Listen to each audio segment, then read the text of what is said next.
दोस्तों नमस्कार, मैं मांगीलाल लोहार और स्वागत है आपका हमारे YouTube मंच पर। शंकराचार्य विवाद क्या भारतीय जनता पार्टी को टुकड़ों टुकड़ों में बांट देगा? क्या भारतीय जनता पार्टी ने जिस तरीके की स्क्रिप्ट लिखकर इस देश में सत्ता पे काबिज हुई थी, क्या आज की तारीख में योगी आदित्यनाथ ने जो खरमंडल मचा रखा है वो स्क्रिप्ट इस बात की है कि भारतीय जनता पार्टी की विदाई की स्क्रिप्ट लिखी जा रही है? ये हुई पॉइंट। और इन सब के दरमियान शंकराचार्य ने क्यों कहा कि केशव प्रसाद मौर्य को डांटा जा रहा है? दिल्ली और लखनऊ के बीच जो कुछ भी चल रहा है, इसमें मोदी जी क्या वापस गुजरात जाएंगे या फिर सिर्फ और सिर्फ योगी आदित्यनाथ ही गोरखपुर पहुंच जाएंगे और यहीं पर कहानी खत्म हो जाएगी? आज जरा विस्तार से इन तमाम चीजों का विश्लेषण करेंगे। खबर में आगे बढ़ने से पहले आपसे रिक्वेस्ट है कि अगर अभी तक आपने हमारे चैनल को सब्सक्राइब नहीं किया तो कर लीजिए।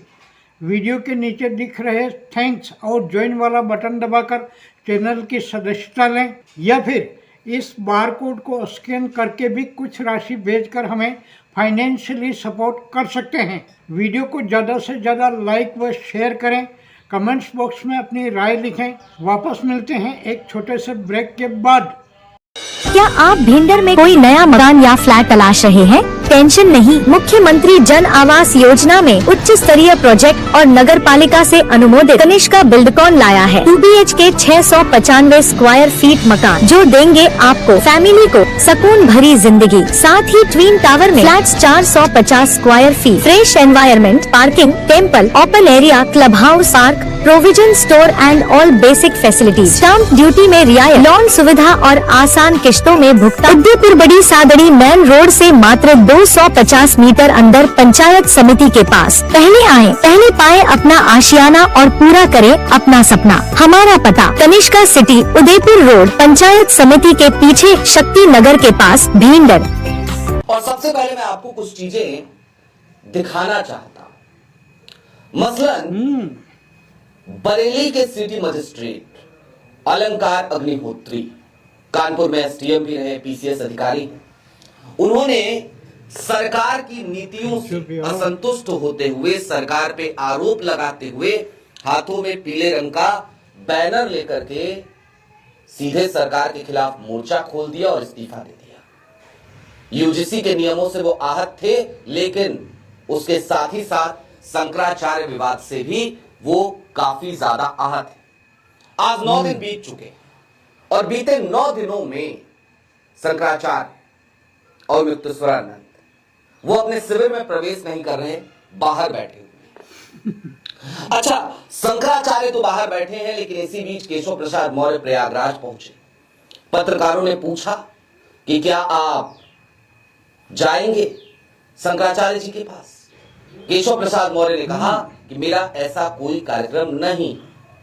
हालांकि सूत्र बताते हैं कि केशव प्रसाद मौर्य शंकराचार्य के पास जाने वाले थे, लेकिन फिर उन्होंने अपना वो दौरा रद्द कर दिया। क्यों रद्द किया, किसके कहने पे रद्द किया, ये भी एक बड़ा सवाल है। उस तरफ भी चलेंगे, उसको भी समझने की कोशिश करेंगे, लेकिन उससे पहले एक बयान और आपको याद दिला देना चाहता। आज की तारीख में शंकराचार्य और युक्तेश्वरानंद ने सीधे तौर पे ये कहा कि केशव प्रसाद मौर्य एक समझदार नेता है, समझदार व्यक्ति हैं। उन्होंने ये भी कहा कि वो आते और मुझे स्नान करा के चले जाते, लेकिन उनको डांटा जा रहा है, उनको फटकार लगाई जा रही है। क्यों? अब ये तमाम स्थितियां आपके सामने हैं, ये तमाम खबरें मैंने आपको बता दी। अब जरा विश्लेषण की तरफ चलते हैं और समझने की कोशिश करते हैं कि आखिरकार भारतीय जनता पार्टी अब किस दिशा की तरफ बढ़ चली है और क्या वाकई में 2 फाड़ अब होने जा रहे हैं क्या भारतीय जनता पार्टी में? और 2 ही फाड़ होंगे या टुकड़ों टुकड़ों में भारतीय जनता पार्टी बट जाएगी? कांग्रेस मुक्त भारत का सपना देखने वाली भारतीय जनता पार्टी क्या इस वक्त फिलवक्त अपने सत्ता के आखिरी दिनों में चली गई है क्या? 2027 में उत्तर प्रदेश में चुनाव है, 2029 में इस देश में लोकसभा चुनाव होंगे, और इन दोनों को अगर दूर मान भी लिया जाए तो फिलवक्त असम में चुनाव है, जहां पर हिमंता बिस्वा शर्मा हिंदुत्व हिंदुत्व की राग अलाप रहे। केरल में भी चुनाव है और तमिलनाडु में भी चुनाव है और पश्चिम बंगाल में भी चुनाव है, और इन हर जगहों पर भारतीय जनता पार्टी एक ही एजेंडा लेकर के चल रही है। और वो एजेंडा क्या है? हिंदुत्व का एजेंडा। वो एजेंडा क्या है? अल्पसंख्यकों से डर दिखाने का एजेंडा।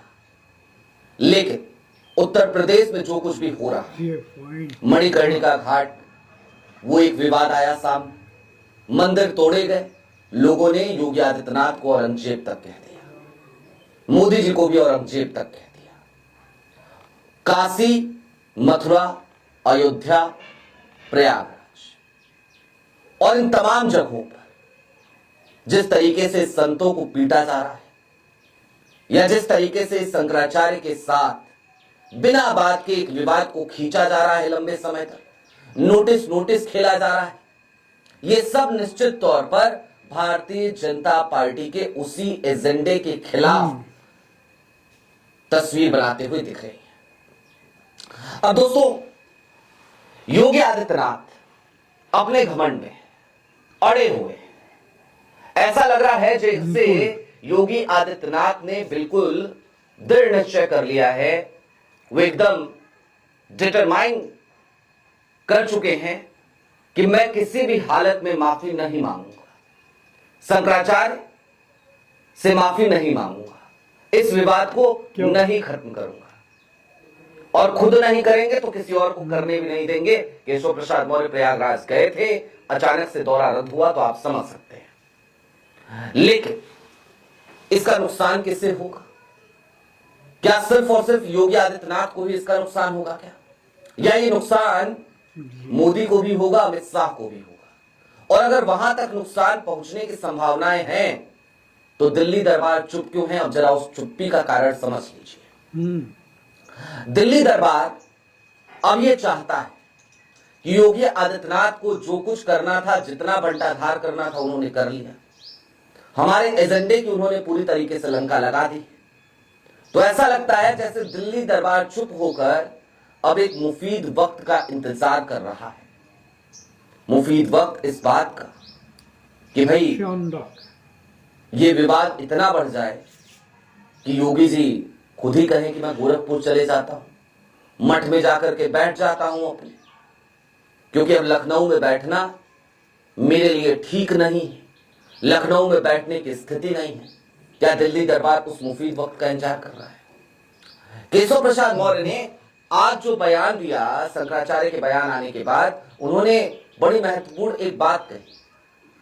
जब पत्रकारों ने केशव प्रसाद मौर्य से पूछा कि भाई ये शंकराचार्य विवाद के दरमियान सरकार की तरफ से क्या प्रयास हो रहा है, तो उन्होंने ये नहीं कहा कि सरकार प्रयास कर रही है, उन्होंने ये नहीं कहा कि मैं प्रयास कर रहा हूं, उन्होंने ये नहीं कहा कि हमारी पार्टी प्रयास कर रही है। उन्होंने सीधे तौर पर यह कहा कि मैं तो सिर्फ प्रार्थना कर रहा हूं, योगी आदित्यनाथ माननीय मुख्यमंत्री जी वो प्रयास कर रहे हैं। और योगी आदित्यनाथ क्या प्रयास कर रहे हैं, तो उस प्रयास को जरा सिलसिलेवार तरीके से देखिए। सबसे पहले विवाद पैदा किया गया, फिर विवाद को च्युइंगम की तरह खींचा गया, फिर नोटिस खेला गया, और नोटिस खेलने के बाद शनिवार की देर शाम तो वो तस्वीर भी देखने को मिल गई, जिस तस्वीर को देखने के बाद हर सनातनी ये सोचने पर मजबूर हो जाएगा कि यदि शंकराचार्य किस तरीके से घेराबंदी की जा रही है तो फिर क्या होगा। क्या हुआ था शनिवार की शाम को? एक बाबा है, पोर्शे, डिफेंडर, इन तमाम गाड़ियों से आजकल वो रील बनाते हैं, आप समझ गए होंगे, बात हो रही है सतुआ बाबा की। उत्तर प्रदेश का प्रशासन, प्रयागराज प्रशासन, माघ मेला प्रशासन उनको खूब इज्जत दे रहा है, खूब प्रोटोकॉल भी दे रहा है। योगी आदित्यनाथ के बड़े करीबी बताए जाते हैं सतुआ बाबा। सतुआ बाबा के समर्थकों ने अविमुक्तेश्वरानंद जी के शिविर पर पहुंचकर भारी बवाल काटा, हंगामा काटा। जिस वक्त ये हंगामा कट रहा था, उस वक्त उन सभी के हाथों में एक पोस्टर था, और उस पोस्टर पर लिखा था आई लव योगी आदित्यनाथ। इतना ही नहीं, उस पर लिखा था कट्टर सनातनी सेना बुलडोजर की तस्वीर थी, सतुआ बाबा की तस्वीर थी, योगी आदित्यनाथ की तस्वीर थी, और इन तमाम तस्वीरों को लेकर पहुंचे हुए वो लोग, इस तरीके के पोस्टर्स को लेकर पहुंचे हुए लोग, वहां पर 1000 साल पुरानी परंपरा, उस परंपरा की वजह से शंकराचार्य के पद पे काबिज शंकराचार्य अभिमुक्तेश्वरानंद के खिलाफ नारेबाजी कर रहे थे। और वो सीधे तौर पर नारेबाजी इसलिए कर रहे थे क्योंकि शंकराचार्य ने इस समय योगी आदित्यनाथ के लिए मोर्चा खोल रखा है। अब दोस्तों, इस विवाद का पटाक्षेप फिलवक्त होता हुआ नजर नहीं आया। 9 दिन बीत गए, योगी आदित्यनाथ मनाने को तैयार नहीं है, सरकार झुकने को तैयार नहीं है, और शंकराचार्य झुक जाएंगे इसकी कोई उम्मीद नहीं है। और ये शंकराचार्य ऐसा भी नहीं है कि सिर्फ भाजपा की आलोचना करते हैं, राहुल गांधी की भी करते हैं, अखिलेश की भी करते हैं, किसको छोड़ते हैं, सबकी करते हैं। उसके बावजूद आज की तारीख में कांग्रेस के तमाम नेता वो शंकराचार्य का समर्थन कर रहे हैं, अखिलेश यादव शंकराचार्य का समर्थन कर रहे हैं, और भारतीय जनता पार्टी मौन होकर बैठी है। और ये मौन, ये चुप्पी आज की तारीख में भारतीय जनता पार्टी के उन कोर मतदाताओं को लगातार परेशान कर रही है, जो कोर मतदाता भारतीय जनता पार्टी के उस एजेंडे का शिकार होते थे जिस एजेंडे के तहत भारतीय जनता पार्टी सीधे तौर पर हिंदुत्व के नाम पर अपने मतदाताओं को बरगलाया करती थी। अब ऐसा लगने लगा कि सत्ता के दिन भारतीय जनता पार्टी के लद चुके हैं, और भारतीय जनता पार्टी खुद को पूरी तरीके से एक्सपोज भी कर चुकी है। बहरहाल वीडियो को देते हैं यहीं विराम, फिर मिलते हैं किसी दूसरी खबर के साथ। दीजिए इजाजत, नमस्कार।